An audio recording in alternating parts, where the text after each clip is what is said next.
Respira fundo, né? E vamos em frente. Bom dia a todos.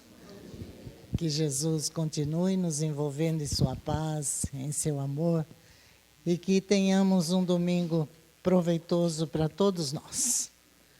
Como já disseram, hoje é uma continuação do assunto que nós começamos há 15 dias atrás.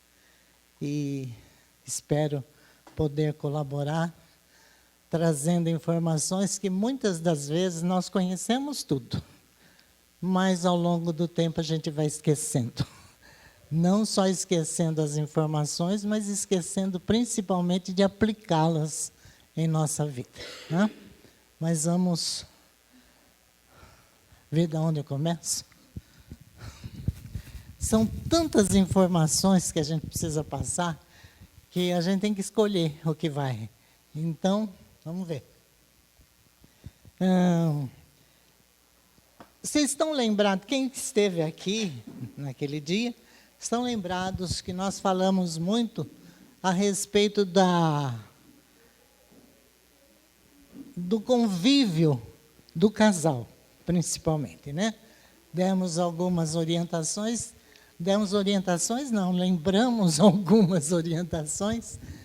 e algumas pessoas depois vieram conversar comigo e concluíram, deixa eu ver se o casal está aqui. Olha, o casal nem voltou. Porque vocês estão lembrados que no final eu falei, né, que as esposas tinham que colocar o prato com a refeição para o marido, tinha que não reclamar da toalha molhada na cama. Bem aquelas, né? Não é que o marido cobrou da mulher o prato feito, deixou a toalha na cama. Aí ela, mas por que você está fazendo isso? Ué, a dona Isaura falou que pode. Então, mas não é assim não, hein, gente? Não faça isso não, pelo amor de Deus. Eu não quero ser causa de separação. Falando em separação, naquele momento, nós não abordamos esse tema, separação. Porque são tantos assuntos que deveriam ser abordados, mas que não dá. Cada um daria uma palestra, né? Então, separação, gente, deve ou não deve? É algo para se pensar. E tem deixa eu ver se eu acho aqui, uma fala do nosso amigo espiritual, Emmanuel, que ele diz que se eu achar, como é que o Emmanuel diz? Para assim, permaneça, o André sabe, né? Permaneça no seu lugar, porque é ali que os espíritos superiores irão te encontrar para te ajudar. Então, separação, vamos pensar muito bem antes de decidirmos por ela. Outro assunto que eu não abordei, problema financeiro. É muitas vezes causa de desentendimentos dentro do lar. Também precisamos verificar isso com mais tranquilidade. Sobre a capacidade de perdoar. Também é difícil falarmos sobre isso. E falando em perdoar, tem uma palavra de um autor que fala assim, não perdoe demais. Aí quando a gente ouve isso, espanta. Como não perdoar? E ele fala, não perdoe demais, porque quem muito perdoa é porque muito se ofendeu. Interessante, né? Então, algumas pessoas se ofendem muito facilmente. Muito facilmente. Então, não perdoe demais. É melhor compreender mais e ofender-se menos. É igual a zero perdão. Então, compreender mais e ofender-se menos. Aí não vai ter necessidade de perdoar tanto, né?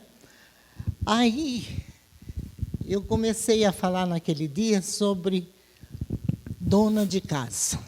Não lembra que a pessoa vai, principalmente as mulheres, lógico, vão preencher alguma ficha em alguma loja, em algum pedido de emprego, em algum lugar que precisa dar os dados pessoais de cada um.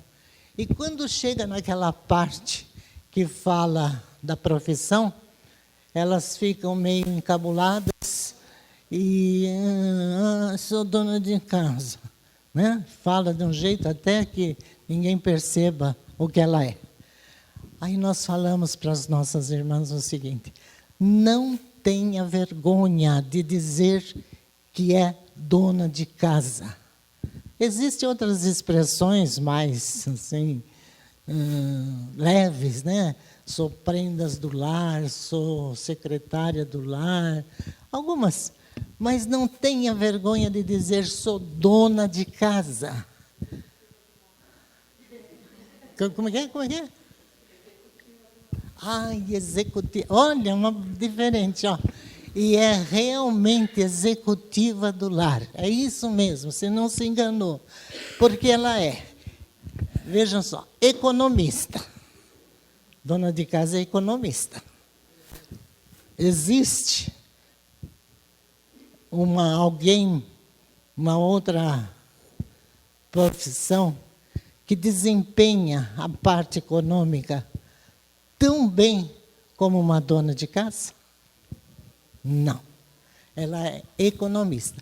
Os nossos dirigentes políticos deveriam pôr como que é a ministra da Economia, uma dona de casa. Mas uma dona de casa mesmo, né? Ela ia ser economista. Ela é decoradora. Ela apronta lá na casa. Eu conheci uma pessoa que toda semana ela mudava os móveis de lugar. O guarda-roupa de um quarto, na semana seguinte, estava no outro quarto. E o marido dela trabalhava viajando. E ele voltava só no final de semana. E quando ele chegava, na porta ele já perguntava, para onde eu devo ir? Porque ela nunca tinha lugar fixo para os móveis. Então, ela arruma a casa com muito carinho. Ela é cozinheira, ou chefe, né? Ela é chefe de cozinha. Ela é enfermeira. As crianças se machucam, vai correndo para quem? Para a mãe, e a mãe está ali pronta a fazer os curativos, tudo. Ela é uma enfermeira. Ela é pediatra. Eu duvido que alguma mãe aqui que levou seu filho para um médico, um pediatra, e já não deu a receita. O médico só tem o trabalho de assinar a receita, porque o resto a mãe já fez tudo. Doutor, ele tem isso, aquilo outro, ele sente isso, e o médico, mas quem é o médico aqui? Então, ele só tem o trabalho de assinar a receita, porque a mãe já sabe tudo que o filho tem, ela leva por desencargo só, né? Ela é nutróloga, ela é psicóloga, ela é professora. O que mais? O que mais que a mulher? Não tem um mãe turista, ela é mãe turista. O que mais?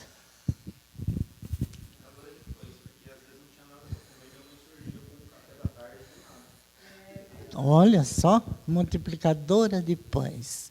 E por aí afora. Então, minhas irmãs, não reclame mais de ser simples dona de casa, executiva do lar. Né? Bom, vamos lá. Falamos sobre isso. E agora nós temos que falar outras coisas para...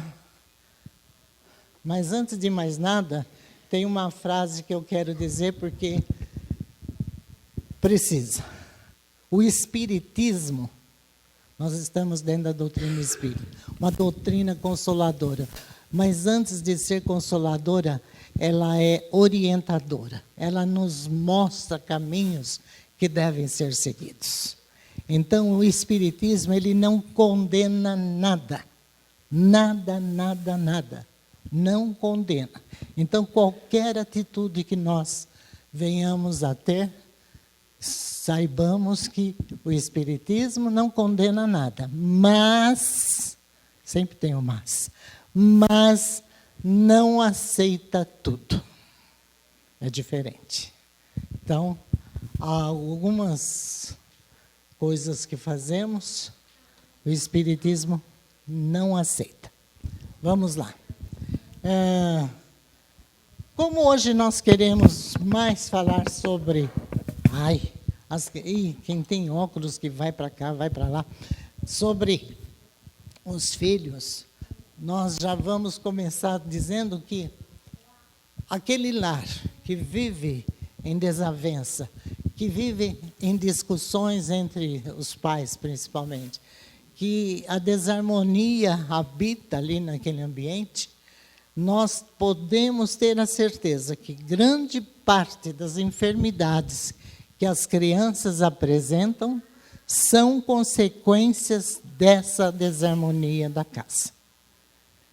Crianças que observam os pais brigando, discutindo, e sem a preocupação de se afastar das crianças para haver esse, DR, né?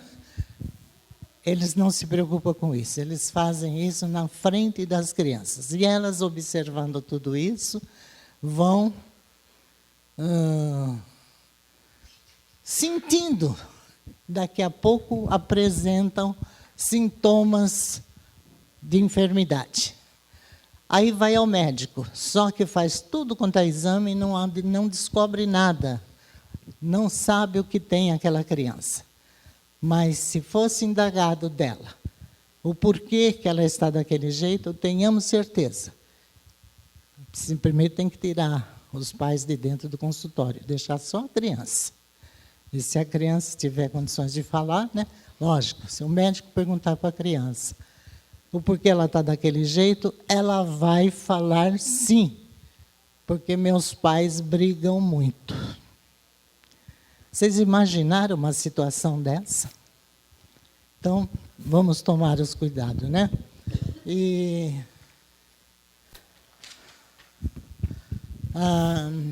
as palmadas educam?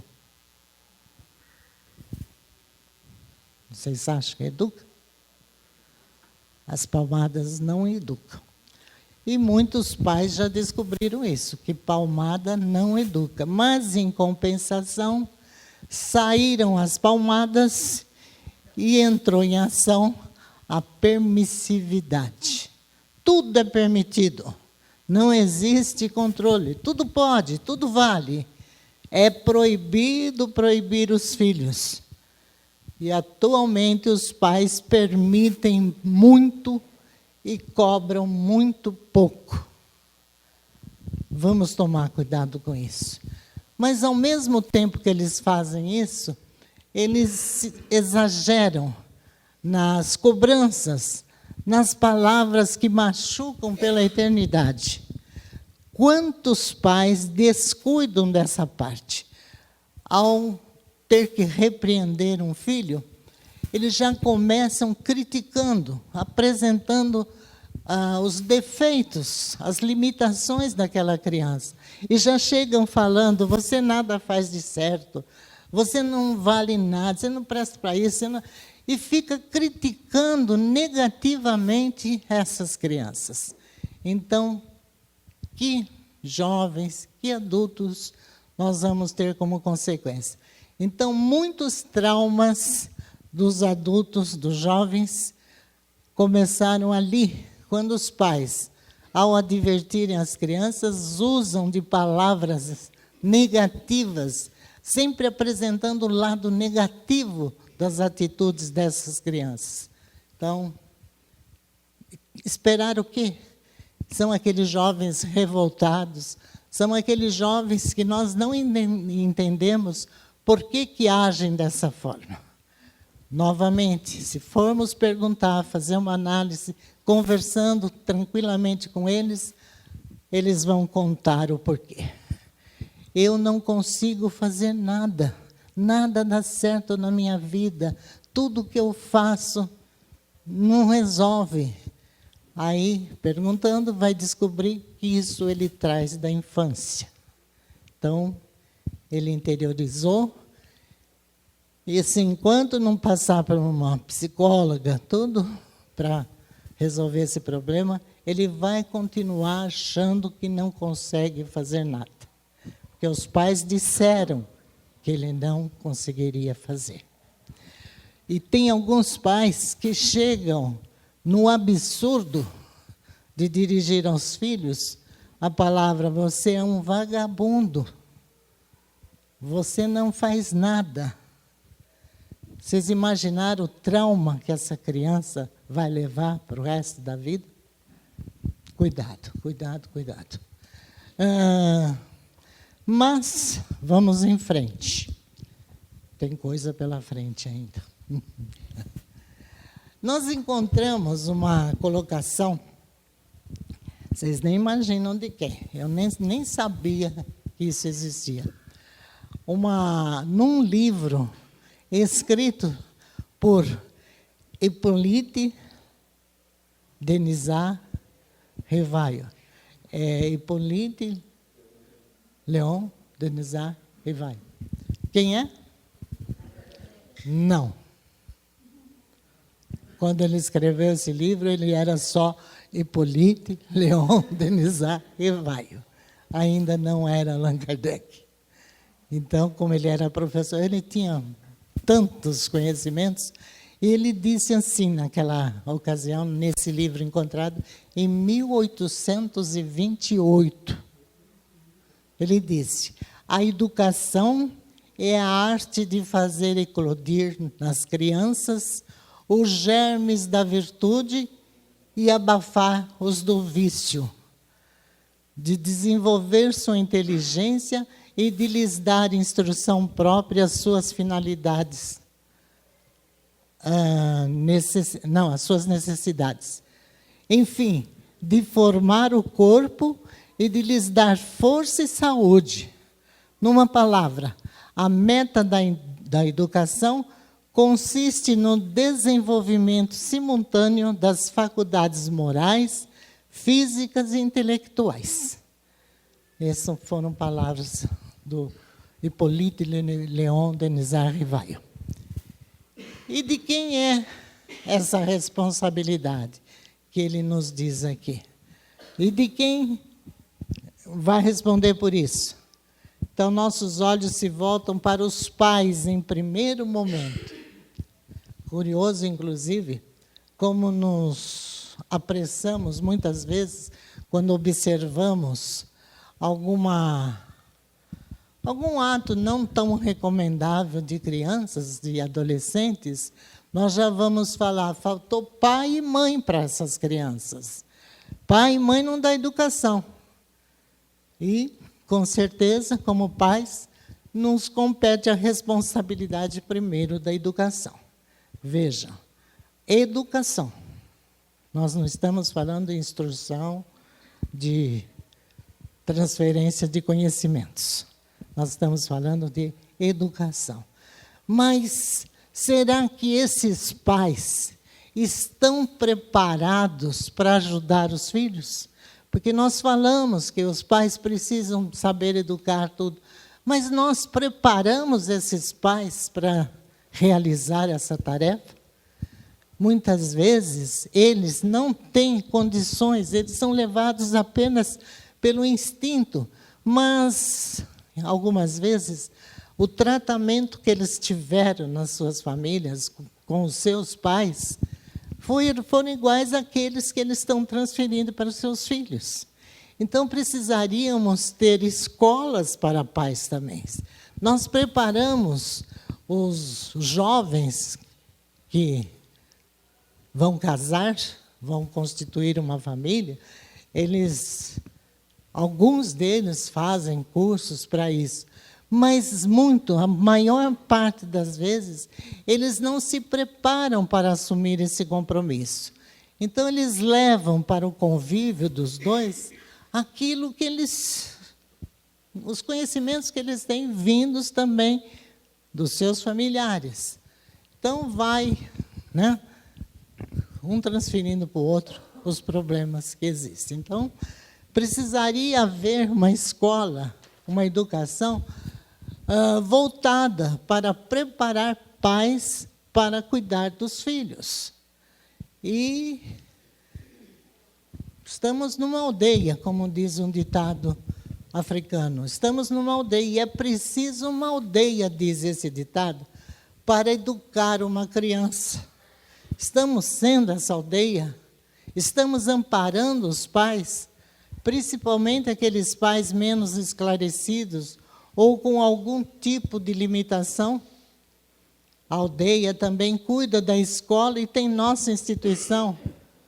Nessa instituição, muito mais do que um templo de saber intelectual, mas um lugar onde se aprende a conviver e a ser. Deveria ser assim, né? Então, se quisermos ter flores, frutos, né, o resultado dessa educação, nós precisamos cuidar dessa aldeia. Então, o Immanuel Kant diz: o homem não é nada além daquilo que a educação faz dele. Olha, a educação sempre apresentando a sua finalidade. E vamos continuar falando do tratamento que os pais fazem com alguns pais, né? Eu não vou generalizar, pelo amor de Deus. Alguns pais fazem com seus filhos. É muita cobrança e em idades que não dá para as crianças atender às cobranças que esses pais fazem, né? E, por essas circunstâncias, nós encontramos muitos filhos odiando seus pais. É uma palavra pesada, mas realmente isso acontece, meus irmãos. Aqueles pais que cobram muito, mas justamente naquela idade em que as crianças não têm condições de corresponder àquilo que os pais exigem. Crianças são cobradas com atitudes de adulto. Nós estamos esquecendo de deixar nossas crianças brincarem. Eles estão ali, estão brincando, mas no celular. Eu tinha que falar sobre isso, né? Estão ali tudo para distrair nossos filhos, não termos trabalho com eles, eles não ficarem me atrapalhando na barra da minha calça, da minha saia, do meu short, seja lá o que for. Eu dou o celular para ele e dou sem até explicar como ele deve usar aquele aparelho. Algumas vezes, ele vai servir para distrair um pouco a criança, mas não mais do que isso. São momentos apenas. Nós verificamos, às vezes, quando vamos para algum lugar público, uma sala de espera de médicos, de dentistas, ou almoços em restaurante, os pais ali comendo, no caso, e as crianças com o celular, nem se alimentam direito. Eles não estão preocupados com a alimentação dos filhos, estão apenas preocupados em ter sossego para eles se alimentarem, enquanto as crianças se distraem no celular. Estou sendo dura? Pode até ser, mas é o que acontece. É o que acontece, infelizmente. E existe, nessas cobranças, que nem eles, os pais, fazem. Eles cobram dos filhos aquilo que eles não fazem. Algumas mães chegam a cobrar de crianças, na primeira infância, atitudes de moças. Você precisa ser uma mocinha. Meu Deus, a criança ainda não viveu a primeira infância e as mães já estão antecipando o papel de adulto para essa criança. Não façamos isso. Agora aqui eu não falo só dos pais com relação às crianças, mas também percebemos que alguns maridos cobram das esposas atitudes quase que absurdas, fazem delas verdadeiras escravas. E os filhos observando tudo isso. Os filhos estão ali observando a atitude dos pais. Mas algumas esposas também aprontam. Muito pouquinho. Os maridos aprontam mais. Ainda bem que o marido não está aqui perto hoje, ele está lá longe. Né? Então, ele me olha assim, né? Mas não me atira pedra porque não alcança. Né? Então, alguns maridos fazem isso, gente. Mudou. É que a gente está casado há tanto tempo, eu não sei se mudou. É assim ainda? Depende do quê?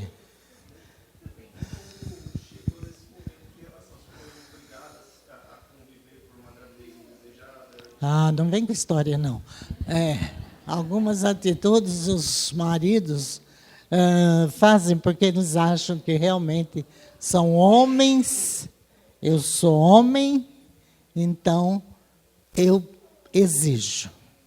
E com essas e outras, aconteceu um fato com uma pessoa, em determinado momento. Ele era até um palestrante espírita, essa pessoa. E um dia ele teve que ir para uma cidade fazer a palestra, só que o endereço que foi dado a ele estava com dificuldade de encontrar o local onde ele ia falar. E passou ali, começou a perguntar para alguns adultos o endereço, e ele não conseguiu. Aí ele viu um grupo de crianças brincando e foi perguntar para um menino que ali estava se ele sabia onde ficava aquele endereço. Mas antes de perguntar, ele chegou perto do menino e perguntou seu nome. Como você chama? Diabo. Como? Seu nome é Diabo? Sim, meu nome é Diabo. Você está brincando comigo? Não, meu nome é Diabo. Onde você mora? Sabe onde? No inferno. E como vocês sabiam?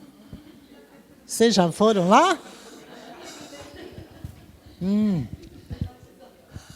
No inferno. Não. Você só pode estar mesmo brincando comigo.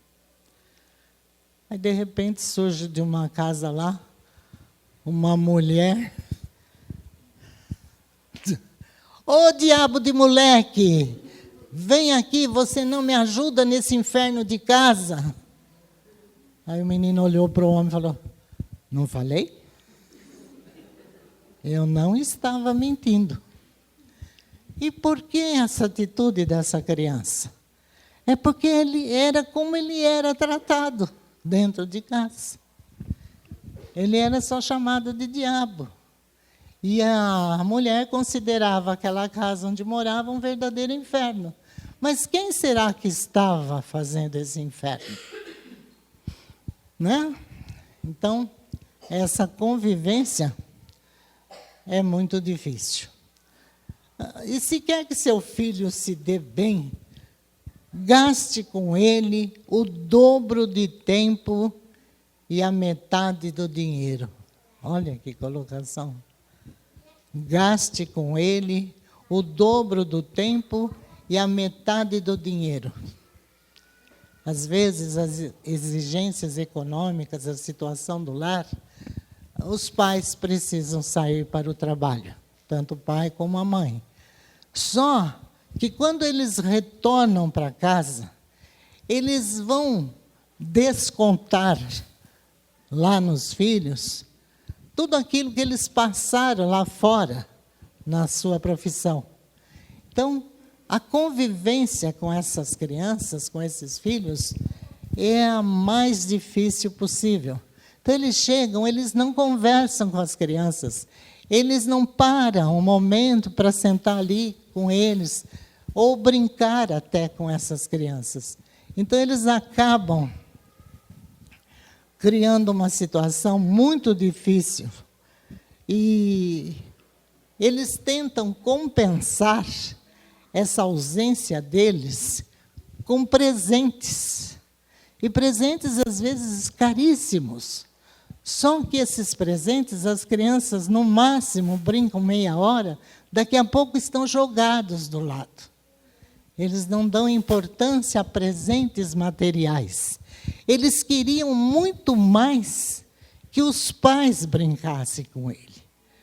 Um certo pai, um dia gastou um tempinho e perguntou para o filho qual era o nome do brinquedo que ele mais gostava, porque a intenção dele era presentear o filho com aquele presente que o filho dissesse. Filho, qual o nome do presente que você mais gosta? O nome do presente que eu mais gosto é papai. Imagina a reação desse pai. Então, vamos passar mais tempo com esses filhos. Vamos abraçá-los. Sejamos aquilo que eles esperam de nós, pais. Vamos ser pais. Porque nós não sabemos quanto tempo ainda teremos com eles. Eles crescem, eles vão embora, eles vão, e nós, muitas vezes depois, reclamamos que esses filhos estão muito ausentes. Eles vão para o estudo, naturalmente, nas faculdades, e eles não têm muita vontade de retornar para casa. Por quê? Os pais foram ausentes. Eles não sentem saudades dos pais que não estavam com eles.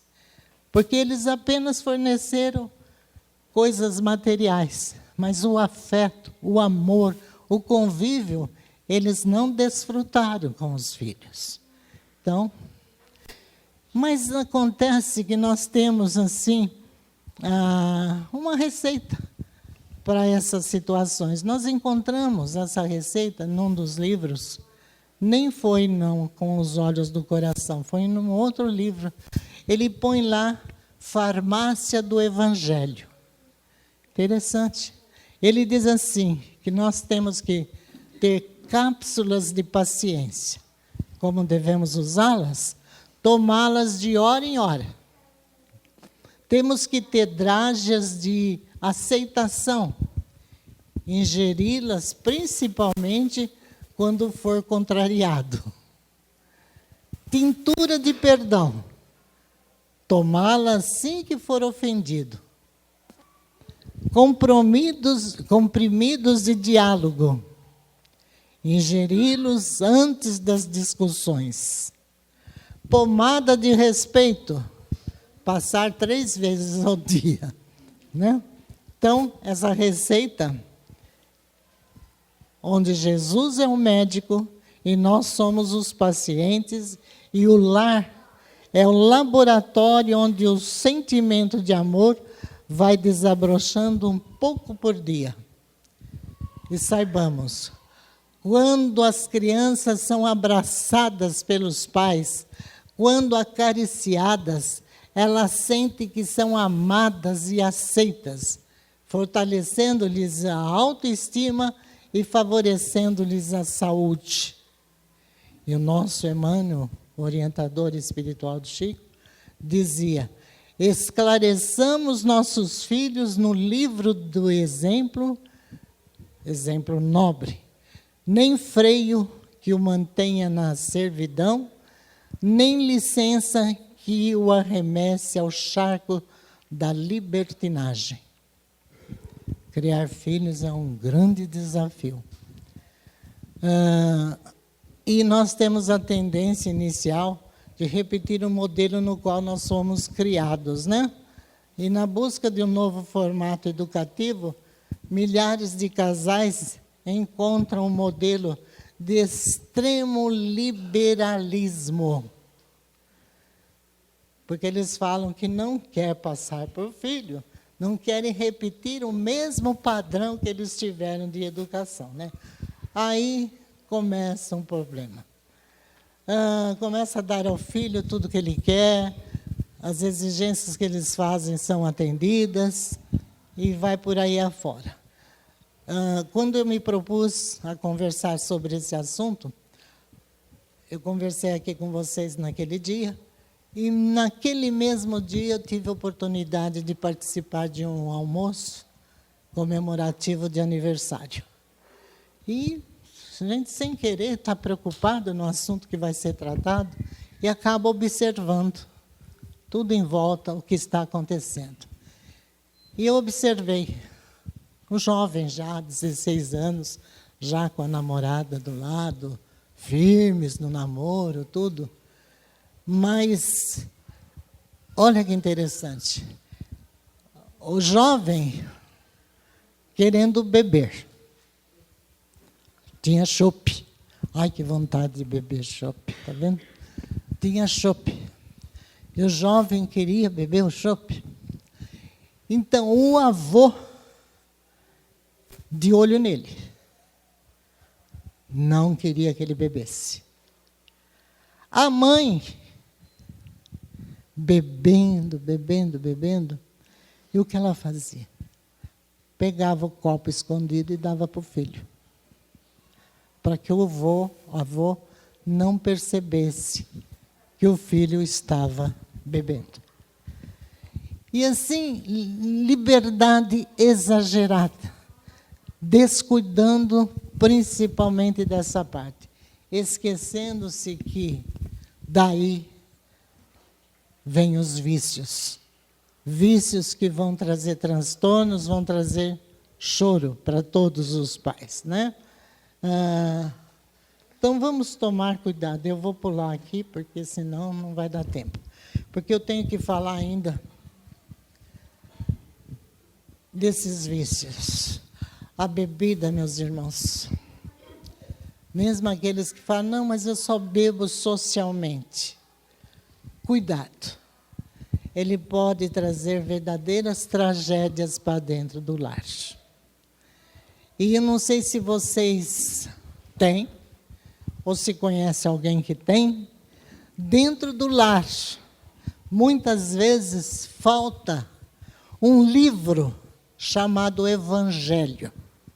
Dentro do lar não tem esse livro, Evangelho. Mas, em compensação, em destaque, logo na entrada da casa, tem um barzinho. Um barzinho que muita gente fala, não, não é para mim, são para os meus amigos. Mas que amigo que oferece a alguém um veneno desse tamanho? Tem o barzinho. Mas o Evangelho não está lá. E ele não está não só como um simples livro de enfeite, porque muita gente tem até uma Bíblia muito bonita lá, exposta, aberta, como objeto de decoração, mas que nunca foi usada. Está apenas decorando o ambiente. Então, muitas famílias enfrentando problemas de relacionamento, tanto entre os adultos como com relação aos filhos, porque não apresentou ainda para esses filhos Deus. Nunca foi falado para essas crianças sobre Deus. Não trazem essas crianças, não levam essas crianças para uma evangelização. Não só na casa espírita, não, em qualquer templo religioso. Os pais não se preocupam em encaminhar essas crianças para o estudo do Evangelho, para conhecerem Deus, para falarem sobre Jesus e todas as outras lições decorrentes disso. Esses pais não estão fazendo o Evangelho no lar, o culto cristão no lar.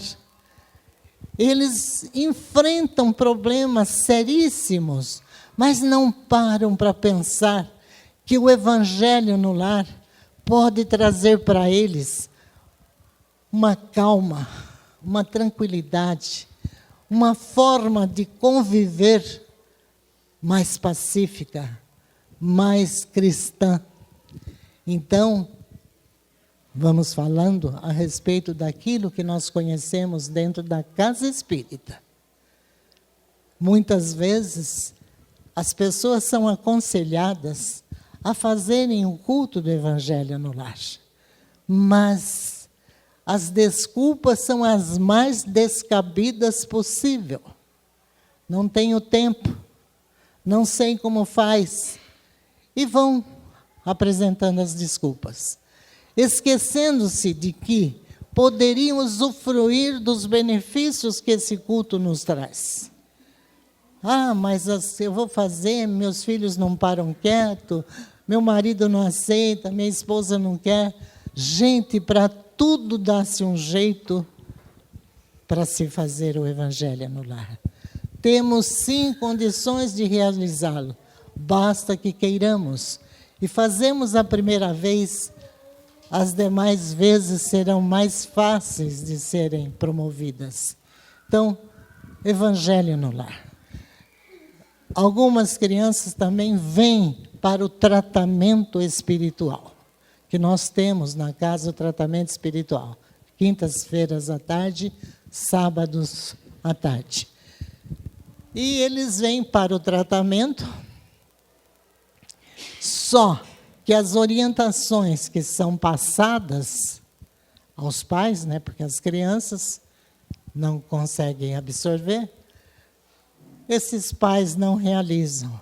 E nós constatamos, em alguns casos, que o problema que aquela criança está vivendo é justamente causados pelo relacionamento familiar. Crianças que estão sendo deixadas de lado pelos pais e deixam a critério dos avós, tias, ou algum parente mais próximo, os cuidados que deveria ser dado a esses filhos. Temos um caso onde a criança é uma criança maravilhosa, veio para o tratamento. É de uma espiritualidade superior, boa. Só que, justamente pelo comportamento dela, baseado, talvez já na sua bagagem que traz do passado, muito tranquila.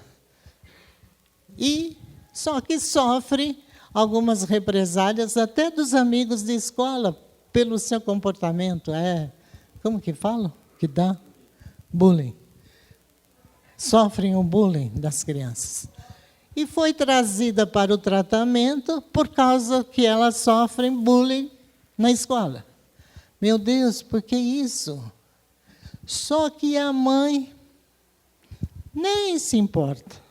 Quem cuida dessa criança é a avó. A avó que dá toda a atenção.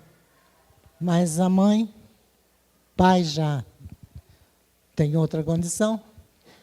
A mãe, que deveria, já com a ausência do pai, cuidar dessa criança, não se importa também. E quantos casos nós conhecemos e vemos no dia a dia se apresentando? Eu sei que vocês aqui não tem nenhum que acontece isso. Mas por que a Isaura está falando isso se nós não procedemos desse jeito? Por quê? Porque se nós não vivenciamos esses problemas dentro do nosso lar, mas conhecemos quem vivencia, um vizinho, um parente, nossa obrigação é orientar essas pessoas. Mas eu não vou me intrometer na vida dos outros. Não é intromissão, é caridade que fazemos para com essas pessoas, tanto para os pais como para as crianças. Não vamos ser omissos, vamos colaborar, vamos educar, para que no amanhã não venhamos a sofrer as consequências. E com relação, será que é horário? Dá. E com relação aos possíveis problemas trazidos pelas libertinagens, pelas liberdades que alguns pais dão aos filhos, nós temos as crianças, os jovens, que se voltam para o álcool. Estão me avisando que é assim mesmo que faz. Eles estão me dizendo que tem esses casos. Então, o álcool. Quantos danos o álcool pode trazer? Quando eu disse, que nós não devemos nem oferecer na chupeta das crianças, porque alguns pais fazem isso, ele vai ficar com vontade. Eu vou só molhar a chupeta, dar na boca, para não ficar com vontade. Vai que, Jamiro que fazia, vai que essa criança está encarnado ali um espírito que já desencarnou em consequência de bebidas. Então, ele teve uma nova oportunidade de retornar à encarnação. E o que vai acontecer? Essa chupeta molhada na bebida vai despertar nesse filho o vício anterior. E daí para frente é um desastre. Aí nós temos a história daquele homem que estava na frente, no local lá, e ele estava com 1 metro. E dizia, parece mentira, esta porta mede apenas 2 metros de altura por 80 de largura. E voltava a medir, porque ele não acreditava que a porta tivesse apenas 2 metros de altura por 80 centímetros de largura. E mediu uma vez, mediu 2 vezes, mediu 3 vezes, e as pessoas que estavam passando ali começaram a ficar curiosas. Por que esse homem está fazendo isso? Aí ele parou e disse, parece mentira. Essa porta mede apenas 2 metros de altura por 80 centímetros de largura. E, no entanto, por ela passou todo o meu dinheiro, meu carro, o pão dos meus filhos, passaram os meus móveis, a minha casa. E não foram só os bens materiais, por ela também passou a minha saúde, passaram as esperanças de minha esposa, passou toda a felicidade do meu lar, minha dignidade, a minha honra, os meus sonhos, os meus planos. Sim, todos os meus planos de construir uma família feliz passaram por essa porta. E o que é pior, dia após dia, gole a gole, isso tudo aconteceu. Hoje eu não tenho mais nada, nem família, nem saúde, nem esperança. Mas quando passo pela frente desta porta, ainda ouço o chamado daquela que é responsável pela minha desgraça. Ela ainda me chama insistentemente e vai por aí afora. Então, cuidado, muito cuidado. Vou parar.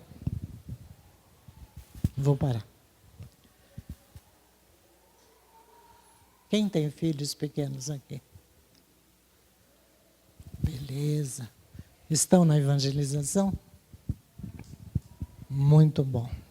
Então, meus irmãos, Vamos cuidar das nossas crianças. O Portal da Luz, graças a Deus, tem essa equipe de evangelizadores responsáveis, cuidadosos, que estão passando para essas crianças todas as informações necessárias. Nós tivemos a oportunidade de observar, naquele dia que nós falamos, essas crianças foram lá para o ranchinho, fazer um domingo diferente, conviver com a natureza. E foi uma festa muito bonita. E quando eu saí daqui, eu fui lá para ver como é que estava. Assim que já eu comecei a entrar num portão lá grande, eu escutei uma criança falando para uma das evangelizadoras: tia, quando que vai ter outra vez um dia desse? Nossa, que maravilha. Aí uma outra criança: tia, esse foi o dia mais feliz da minha vida. E eu fiquei espantada. Por que será que essas crianças estão se expressando dessa forma? Por quê? Porque elas estão presas na frente de aparelhos eletrônicos, TVs, filmes, celulares, estão nas redes sociais e não estão convivendo com a natureza. Elas não estão brincando, elas não estão se alimentando desses momentos de lazer descontraídos, sem aquelas preocupações. Elas estão vivenciando a sua etapa natural. Então, vamos deixar nossas crianças brincando, mas não vamos fazer igual aquela criança que estava brincando e a mãe novamente. Olha a mãe como procede às vezes. A mãe: Pedrinho, vem, está na hora de jantar. Nada do Pedrinho ir. Novamente: Pedrinho, vem para dentro. Se você não vier, você vai apanhar. Nada da criança aí. Novamente a mãe: Pedrinho, eu já não falo mais, você vai apanhar. O Pedrinho vira para os amigos e diz: turma, espera aí que eu vou lá em casa apanhar, daqui a pouco eu volto. Então, cuidado. Que Jesus nos abençoe a todos. E abençoe principalmente essas crianças, que são o futuro nosso.